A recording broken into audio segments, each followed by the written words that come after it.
నమస్తే, welcome to KTV Telugu. నేను వసంత్. అధికారంలో ఉన్న ఒక పార్టీ అత్యంత అన్పాపులర్ వ్యవస్థగా మారిన సంవత్సరం ఇది. ఎప్పుడు దిగిపోతుందో అని జనం ఎదురు చూసిన టైం కూడా ఈ 12 నెలలేనని చెప్పాలి. జగన్ అనాలోచిత నిర్ణయాలు కొనసాగుతుండగానే రాష్ట్రాన్ని అప్పుల ఆంధ్రప్రదేశ్గా మార్చిన ఘనత కూడా వైసీపీకే దక్కుతోంది. జగన్ అధికారాన్ని చేపట్టినప్పటి నుంచి ఏదో తేడా కొడుతూనే ఉంది. ప్రజావేదిక కూల్చేయటం దగ్గర నుంచి అమరావతిని చంపేయటం వరకు అన్ని తిరోగమన విధానాలు వైసీపీ అమలు చేసింది. 2023లోనూ అదే జరిగింది. రాష్ట్ర పరిపాలనలో జగన్ అటర్ ఫ్లాప్ అయిన సంవత్సరం కూడా అదేనని చెప్పక తప్పదు. అప్పులు పెరిగిపోవటమే కాదు, ఎఫ్ఆర్బిఎం పరిమితికి మించి అప్పులు చేయడానికి జగన్ ప్రభుత్వం వెనకాడలేదు. దాంతో రాష్ట్రం అప్పులు 10 లక్షల కోట్లు దాటాయి.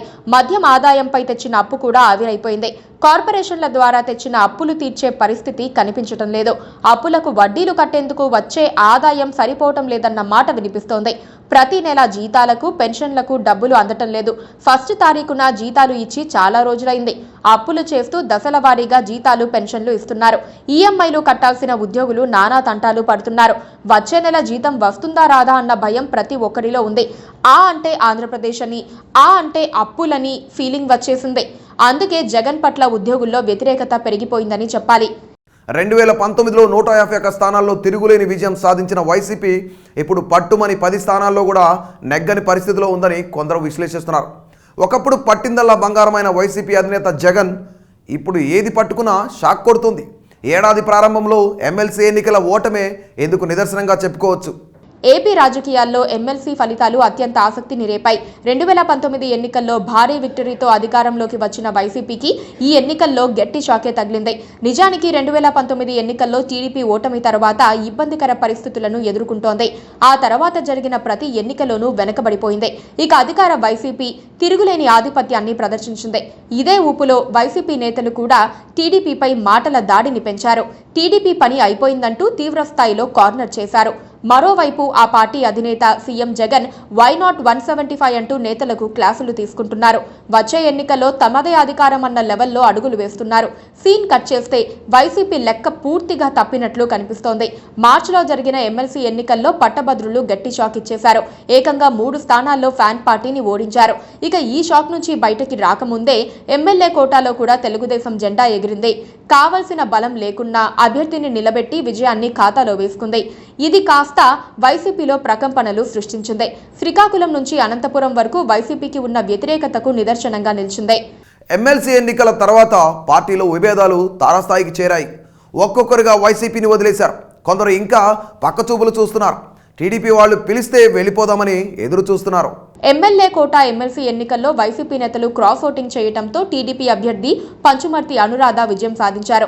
దాంతో వైసీపీ తమ ఎమ్మెల్యేలు ఆనం రామనారాయణ రెడ్డి, మేకపాటి చంద్రశేఖర్ రెడ్డి, ఉండవల్లి శ్రీదేవిని సస్పెండ్ చేసింది.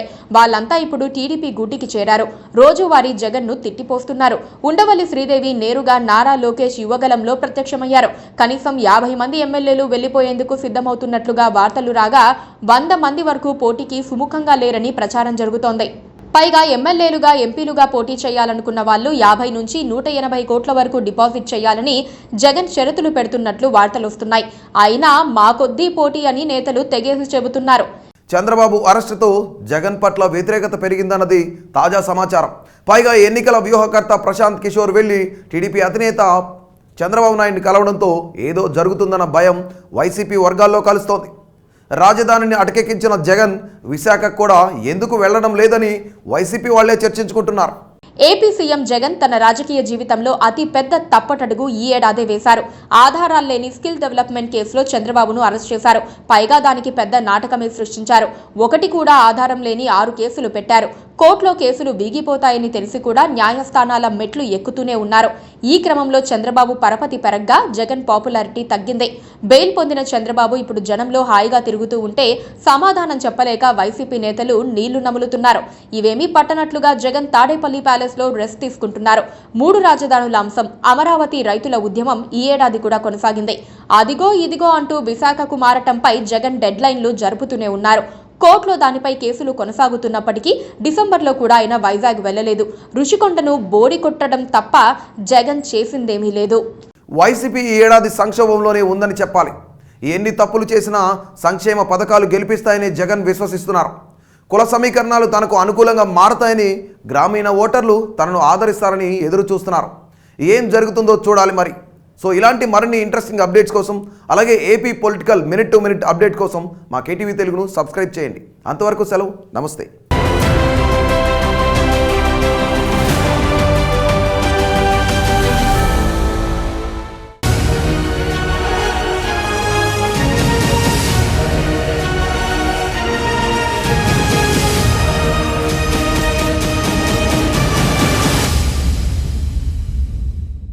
Please do subscribe to Please do subscribe to Please do subscribe to Please do subscribe to Please do subscribe to Please do subscribe to KTV Telugu. KTV Telugu. KTV Telugu. KTV Telugu. KTV Telugu. KTV Telugu. Please do subscribe to KTV Telugu.